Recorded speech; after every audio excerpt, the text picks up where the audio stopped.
Hi, everybody. This is Michael Sishan, Chief Marketing Officer at OneCosmos. I'm here today with Mike Engel, our Chief Strategy Officer, to talk about synthetic identity. Mike, synthetic identity, it's not a new problem, but kind of a pernicious one. Can you just define what we're talking about when we mention synthetic identities? Sure. Yeah, it's actually not a very well understood term. We're all familiar with bad guys stealing your account data, right? My username, password, login as me, and steal my money. We also know about people who may steal my identity, right? So the first is account takeover. You stole my Chase account. The second is I'm going to use your identity to pretend to be you and steal your credit, maybe open an account.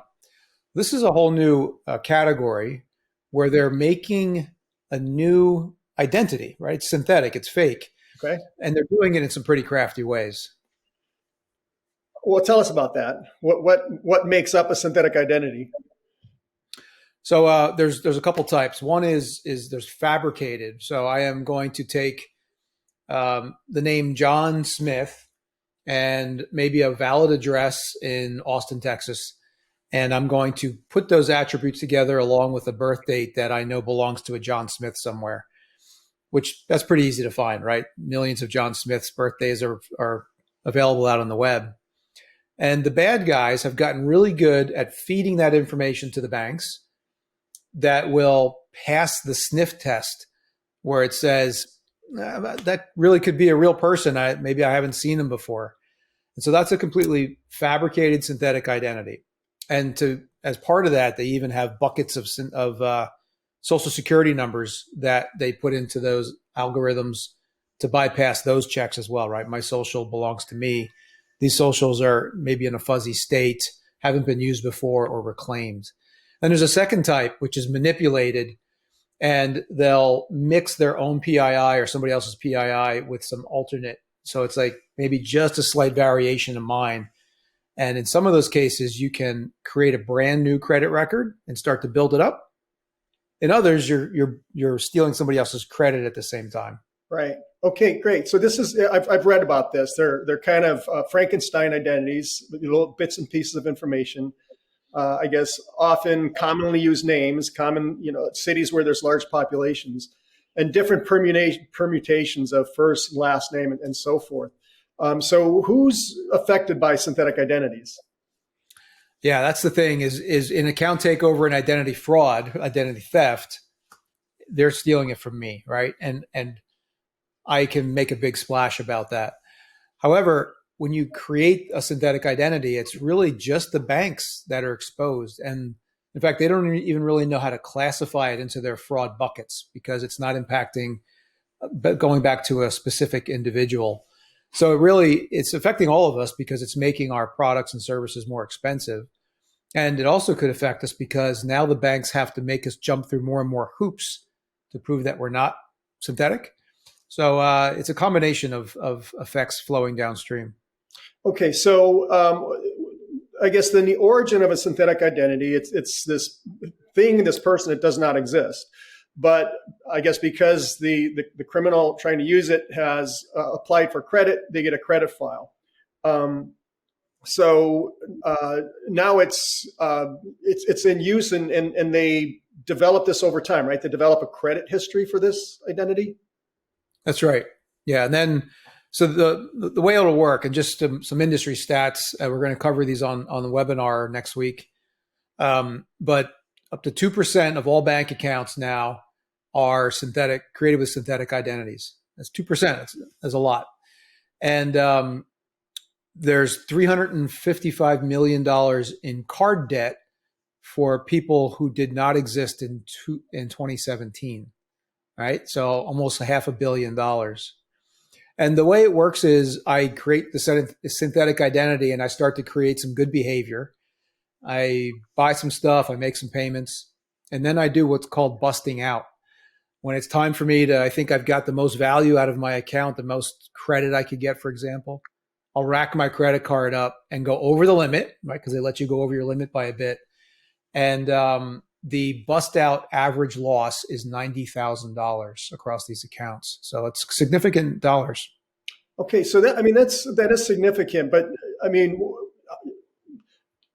how do these things get created? I mean, it's got to be embedded somewhere in the verification process. We've got a valid social, but it's social security number that's not associated with the name. I mean, what's happening here? What's the core? What's the root cause of this problem? The root cause is that most account openings, at least here in the U.S., are stuck in the 90s, the way they do it. So if you go to many banks today, you'll type in your first name, last name, address, date of birth, social, and that starts the entire account creation process. What's wrong with that? Well, it's not really easy to validate against a trusted source because that data has been stolen a dozen times over from various breaches of the credit bureaus. So because we're using knowledge, and knowledge can be slightly tweaked, it's also known by everybody, KBA, known by anybody, right? That's how the fraudsters are able to manipulate. And so I'm guessing your next question might be, what do we do differently? Well, it is, but I'm sorry if I rattle on this, but banks are required by the anti-terrorism legislation to do the know your customer checks. So you're saying they're doing them, but it doesn't sound like they're doing them all that well. Well, the laws don't get revised that often, and so if we go back to Patriot Act, going back, it's 20 years old, then they're still meeting the spirit of the law. And they're checking that box for compliance to say that we do KYC. But that doesn't mean it's the best way to do it. Okay, so what is the best way to do it? Well, I don't know about the best, but one of the best would be to have the user provide better forms of proof about their identity at the time they sign up for a service. And the technology is now in our hands to do this. Go back 20 years. Really, all you could do was type at a keyboard or go into a branch. And that's what they made you do, right? You had to go into a branch, look the person in the face. But today, everything's done remote. And so now we can ask the user to present government-issued credentials remotely through something called document verification, and then tie in the identity verification on top of that. The process around that is actually very straightforward. I type create a new account, hit the button, and I'm asked to present my government credentials. And I will take my mobile phone out, or in some cases, I might even be able to hold it up to a laptop or desktop camera and present that credential where it can be verified using all kinds of different technologies, that optical character recognition and other fraud signals that'll go into that check. Okay. All right. So a government issued credential. So we've got the federal government in the U.S. issues the passport. The state governments issue the driver's license, and I guess the Social Security Administration issues the SSN number. Are those the document types that are validated typically? They are. Yeah. The driver's license is obviously the most common and the most pervasive. As part of that, you'll typically be asked for, scan the front, the back, and then your face will be matched to the photo. And then there'll be a few other checks, right? Because even that could be manipulated.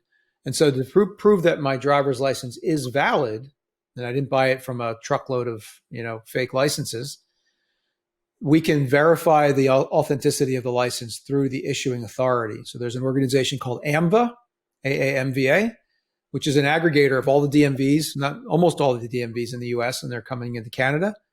So we can do more checks besides just doing what your camera and AI ML can do. We can go then make some calls out to say, on top of what they gave us, does it look good from a data perspective as well? So we'll check AAMVA, check the SSN, make sure that their SSN address with the bureaus matches the one on the license. And we can even do some checks on the ownership of the email address or the phone number. Okay. I've had the same phone number for 10 years. If it says Mike Engel in the records, that's another source of truth that brings credibility to my account sign-up process. Okay. Well, if I'm doing this remotely, how do I do the facial match? I mean, how do I prevent somebody from, maybe holding up a photo and showing that and then trying to match that photo against the driver's license?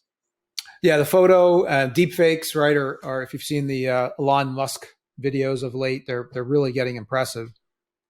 And it's a bit of a cat and mouse game where the bad guys will try to do certain types of fraudulent activities, and we on the kind of good guy side will have to catch them and stop it. So a couple things are done. There's the concept of liveness. So we can pretty much tell now if you're holding up a photo or if it's a real face. You can tell there's depth. And we can also even tell if there's something called document liveness, there's person liveness. And so these technologies are continuously evolving. And there's even another concept of where we called morphing, where you take two pictures and put them together into to make almost a new face that, all the algorithms could point to one way or another. So yeah, it's continuously evolving, and it's just the nature of the good guy versus bad guy. But we're in a pretty good place right now, and it's far better than the way that most banks are doing it today. Okay, well, it's a step in the right direction, but of course, we're doing this digitally now, and we're creating all these digital artifacts. Privacy's got to be an issue. So banks then, do they inherit a privacy concern when they start to move in this direction of the remote identity proofing? Oh, they can. If you are capturing people's biometrics, for example, or maybe you're saving a copy of a driver's license, you need to disclose that, handle it properly, right? But today banks own so much sensitive information that I'm pretty sure that they can do that well. And then there's also newer technologies and, the concept of giving the user their own encryption keys so that they're in charge of it, yet they can share it when they need to. So yeah, a lot of options on the table there. Okay. And at One Cosmos, of course, our systems are privacy by design. So only the user has access and control over that PII. Exactly. All right. That's a little PSA from my side. All right. Well, I know that you're doing a webinar on November 17th, 1 p.m. Eastern time with Oliver Wyman. So if you happen to see this, folks, before that event, tune in. If not, the replay will be available on the One Cosmos website. Mike, as usual, thank you very much for your time today. Very interesting conversation on synthetic identities. Pleasure to be here. Thank you very much.